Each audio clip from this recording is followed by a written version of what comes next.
ఇవాళ మనం వరదాపురం తాటిపర్తి గ్రామం పొదలకూరు మండలంలో ఉన్నాం.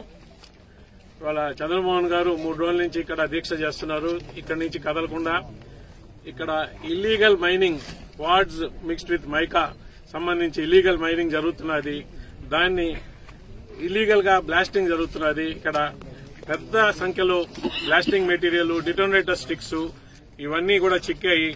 వీటిని చంద్రమోహన్ రెడ్డి గారు వీటిని పట్టుకొని ఇక్కడి నుంచి కదలకుండా 3 రోజుల నుంచి నిద్రాహారాలు ఇక్కడనే చేసుకుంటూ దీక్ష చేస్తున్నారు. తెలిసిన తర్వాత మా వంతు మద్దతుగా ఇక్కడికి వచ్చి అసలు ఏం జరుగుతున్నది, ఇక్కడ ఇంత అన్యాయం జరుగుతున్నదా, వీళ్ళు చెప్పినట్టు నిజమేనా అని చెప్పి ఒకసారి మనం పరీక్షిస్తామని చూస్తే నివ్వరబోయే నిజాలు కనిపిస్తున్నాయండి.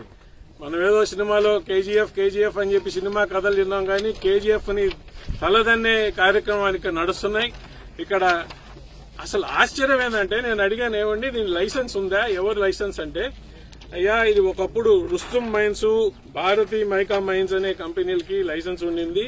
వాళ్ళు కప్పం గట్టక వాళ్ళు క్యాన్సిల్ చేస్తే హైకోర్టుకు పోయి మళ్లీ వాళ్ళు తెచ్చుకున్నారు. కానీ వాళ్లకు సంబంధం లేకుండా వాళ్ళని పక్కకు దోసి ఏ సంబంధం లేని వాళ్ళు వచ్చి మైనింగ్ చేసుకొని పోతూ ఉన్నారు. పక్కా ఇల్లీగలు. దీన్ని మేము డీజీపీ దగ్గర నుంచి, సీఎం దగ్గర నుంచి, కలెక్టర్, ఎస్పీ, మైనింగ్ డిపార్ట్మెంట్ మేము మొత్తుకొని నాదుడంటూ లేదు. ఇంతమందికి పోయి మేము రిప్రజెంటేషన్ ఇచ్చినా ఒక్కడు ఈ తట్టు మొహం కూడా చూపిలేదు. ఇంత అన్యాయం జరుగుతున్నదంటే అసలు వినడానికే ఆశ్చర్యకరంగా ఉన్న ఇటువంటి సంఘటనలు చూసి అయ్యో మన ఆంధ్రదేశం ఇంత దుర్గతి, ఇంత దుర్మార్గపు ప్రాజెక్టులు నడుస్తున్నదా, ఇదేంది, ఇది మామూలు దోపిడీ కాదు, ఇది యాంటీ నేషనల్ యాక్ట్ అని చెప్పాల్సి వస్తున్నది.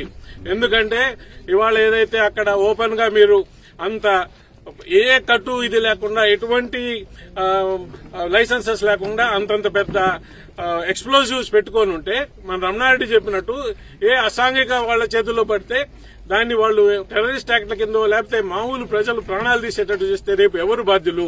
సో ఎవరైతే చేస్తున్నారో వాళ్ళని ఈ మన ఏదైతే ఉందో యాంటీ నేషనల్ యాక్ట్ కింద ఫస్ట్ బుక్ చేయాలని చెప్పి డిమాండ్ చేస్తున్నాము.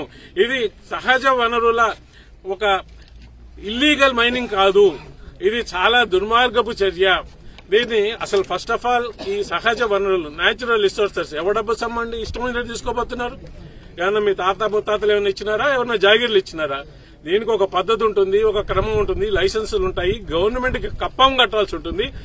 ఏమీ తీయకుండా ఈ బరితెగింపు ఏందో అర్థమే కావట్లేదు. మేము ఒక రాజ్యాంగపరమైన డెమోక్రటిక్ కంట్రీలో ఉంటున్నామా లేకపోతే ఒక జాగీరు వాళ్ళు ఇష్టం వచ్చిన దీంట్లో ఉంటామా అని అర్థం కాని పరిస్థితుల్లో ఇవాళ ఇదైతే చూసినప్పుడు ఇదంతా తిరిగి చూస్తుంటే ఆశ్చర్యకరంగా ఉందండి. దీని మీద సెంట్రల్ గవర్నమెంట్ కూడా రిపోర్ట్ ఇవ్వాల్సిన అవసరం ఉన్నది. ఎందుకంటే ఈ మైనింగ్ ఎక్స్ప్లోజివ్స్ ఇటువంటివన్నీ కూడా సెంట్రల్ గవర్నమెంట్ లైసెన్సింగ్ కింద వస్తాయి. వీటిని ఖచ్చితంగా కూడా మా పార్టీ తరఫున సెంట్రల్ గవర్నమెంట్ కూడా మేము కంప్లైంట్ చేయడం జరగద్ది, స్టేట్ గవర్నమెంట్ తో కూడా కంప్లైంట్ చేయడం జరగద్ది.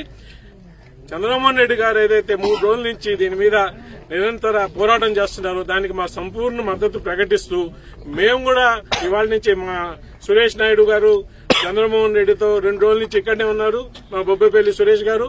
ఇంకా కూడా మేము జనసేన పార్టీ తరఫున సంపూర్ణ మద్దతు ఇస్తూ రేపు అసలు దీన్ని ప్రశ్నిస్తూ ఇది ఇమ్మీడియట్ గా ఆపాలా, వీళ్ళందరినీ అరెస్ట్ చేయాలా ఎవరైతే ఉన్నారో కరెక్ట్ అయిన చట్టాల కింద, యాంటీ నేషనల్ యాక్ట్, యూఏపీఏ చట్టాలు, అటువంటి చట్టాల కింద వీళ్ళని అరెస్ట్ చేసి వీళ్ళని అర్జెంట్ గా ఈ మైనింగ్ ఆపి ఈ ఆంధ్ర ప్రజల యొక్క ఏదైతే వనరులు ప్రజలకు సంబంధించినవండి, ఎవడివి కాదు. ప్రజల ఆస్తి ఈ విధంగా దోచుకుంటూ పోతూ ₹1 ఇంతకుముందు చూసినాం.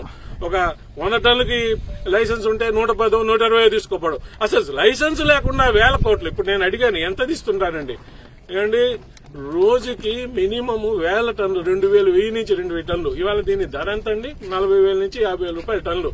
అంటే ఈ లెక్కను చూసుకుంటే ఇది ఒక్కటే కాదంట, ఇటువంటివి నెల్లూరు జిల్లాలో ఒక 10-12 మైళ్ళు ఆపరేట్ చేస్తున్నారంట, 50 మైళ్ళు ఆపరేట్ చేస్తున్నారంట. అంటే ఎన్ని వేల కోట్లు ఒక్క జిల్లా నుంచి దోపిడీ చేస్తున్నారో. ఇవాళ ఇసుక, మట్టి, క్వాడ్స్, ఇది అది లేని చిన్నప్పుడు నాకు శ్రీశ్రీ గారి కవిత్వం గుర్తొస్తుంది.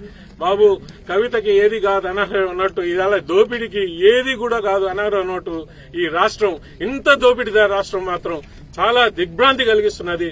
దీని మీద గవర్నమెంట్ ఇమ్మీడియట్ గా ఇప్పటికన్నా కళ్ళు తెచ్చి, ఈయన అన్నారు ఎస్పీ గారిని, కలెక్టర్ గారిని, మేమంత పరుష పదజాలం వాడము, కానీ వాళ్ళు ఇప్పటికన్నా కళ్ళు తెచ్చుకొని న్యాయపరంగా ఏదైతే వాళ్ళ కాన్స్టిట్యూషనల్ డ్యూటీస్ ఉన్నాయో వాళ్లకు జీతాలు ఇచ్చేది ఏ వైసీపీ గవర్నమెంటో లేకపోతే ఇక్కడ పాలిటిషియన్స్ కాదు. వాళ్ళు అర్థం చేసుకోవాలా. Their basic duty, their responsibility towards the constitution of India. భారత రాజ్యాంగబద్దంగా వాళ్ళు ఉద్యోగాలు చేస్తున్నారు. అది మర్చిపోతే రేపు వాళ్ళ మీద కఠిన చర్యలు, కేసులు గురవుతారు. ఇది మర్చిపోవద్దు. ఎట్టి పరిస్థితుల్లో మీరు ఇప్పటికన్నా కూడా మీ బాధ్యతను గుర్తు తెచ్చుకొని ఇమ్మీడియట్ గా ఇల్లీగల్ మైన్ ఆపి ఇక్కడ జరిగే ఈ దోపిడీకి అంతం చేయాలని చెప్పి, లేదంటే మా రాష్ట్ర నాయకులు ఇట్లా చంద్రబాబు నాయుడు గారైతేమి, లేదు మా పవన్ కళ్యాణ్ గారైతేమి, వారికి కూడా వాళ్ళ దృష్టికి కూడా ఇది తీసుకుపోతాం. ఇది చాలా దుర్మార్గం. మీరు కూడా ఒకసారి వచ్చి చూడండి. దీన్ని మనం అందరం కలిసి పోరాడి ఆపాలని చెప్పి వాళ్ళ దృష్టి కూడా తీసుకుపోతాం.